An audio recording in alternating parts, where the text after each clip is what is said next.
feels good. You know, I think we keep asking the players to tick boxes. You know, and a side note, we hadn't won in the red uniform either, you know, so it was a matter of that. We haven't beaten Colorado yet in our MLS existence. So as a group, trying to find out what we can do and what we're about, we're trying to tick a lot of boxes, you know, and for me it was very, very important that we kept a clean sheet tonight for Donovan, for the back four, to actually try and have something to build off, and we've kept challenging them, but to get a win, and for that to be the first time this year, it's another box that we can tick. Now, my question is, can we go and do something in Colorado? Can you talk a little bit about the defense in terms of how they play, particularly Forrest and Oscar? I know the back four probably have. Yeah, I look at the back four, but I think they had some chances, but we had some phenomenal chances that we should have capitalised on. Horst and Mosquera, I thought, were first class. I think they challenged for everything. Their understanding was fantastic. They played with urgency. They played with a lot of maturity. I think, you know, the second half for me was definitely not the way that we wanted to play. It wasn't pretty, but we found a way to win.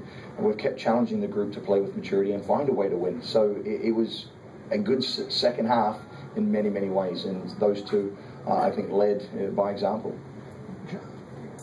This obviously is going to be the first go at it.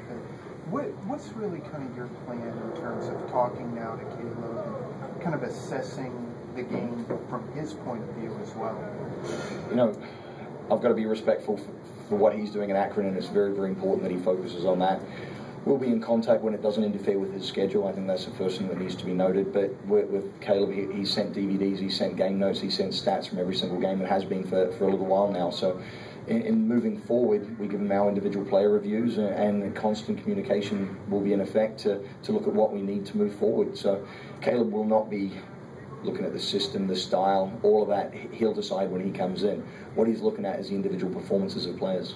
And do you think that knowing now, the players now knowing that they have their next coach watching them, did that kind of inspire guys a little bit? I don't think so. It's been that way for a while. We share more with the players than we do with the media.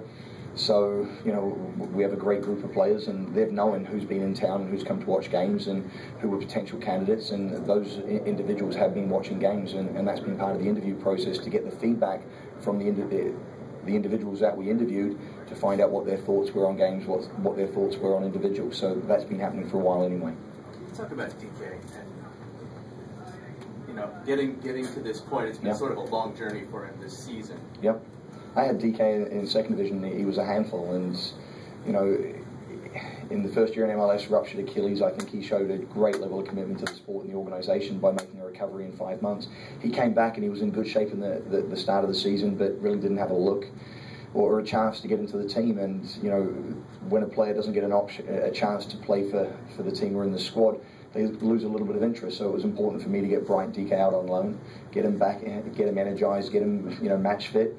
And when we brought him back in, he started to show the old Bright DK in trainings, which he's a handful.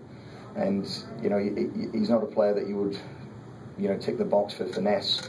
But it's the end result that's very, very impressive with Bright DK. And with him, his movement, his honesty, his ability to challenge for things, his ability to run the channels and to get on the end of things is very, very impressive. And for Bright, you know, it's a new lease of life. 2 goals now in 3 games for him, I believe. You come out of these Jeffrey, you're older. You go first. Then Matthew. Anyway, Sal in his game tonight as well. I mean, he was the guy who had the cross. That's 3 assists for him, I think, in the last 3 or 4 games. I'm not sure, but he seemed to have another and a goal. A goal, a new lease on life as well. No, Sal, I think I spoke about it last time. His level of professionalism has been phenomenal. I left him out of the 18 for several games, and he's somebody that, in and around the reserve team, had a tremendous attitude, continued to work hard, and has been rewarded for it. And he's made the most of the opportunity as well. So you have to give Sal a huge pat on the back and congratulate him for taking the opportunity. But again, tonight he was honest.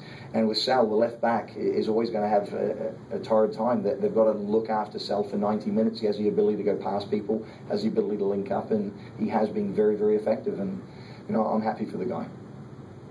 Yes. And what was behind the decision to put Boyd in so late in the game?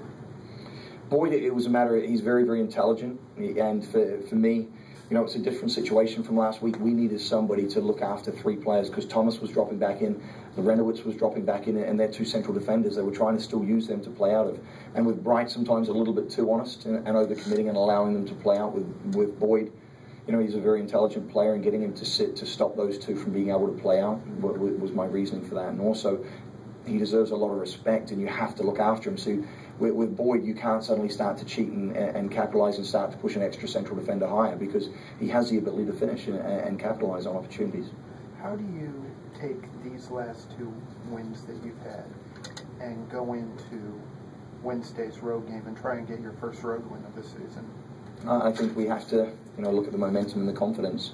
For us, we have to go in, we have to play a little bit better than we did in the second half.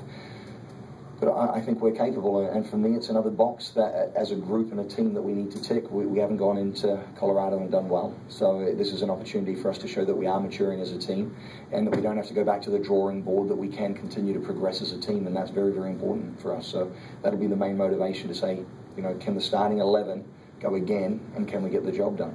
Because now we've got a consistent starting group with 1 or 2 people that can come in, and I think, you know, the unity tonight in the way in which we defended in the second half showed that.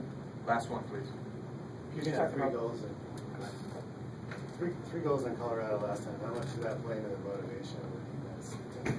It has to a lot. You know, I can't get in the head of every single player, but if that was me and you conceded 3 goals in Colorado, it would certainly be a motivating factor to show that we can compete, we can do well in this league, and we can do well in Colorado. So, you know, again, I go back, it's a box that we need to tick. We need to show that we are maturing and developing as a team, and can we get the job done on the road? Thanks, everyone. Thank you, guys.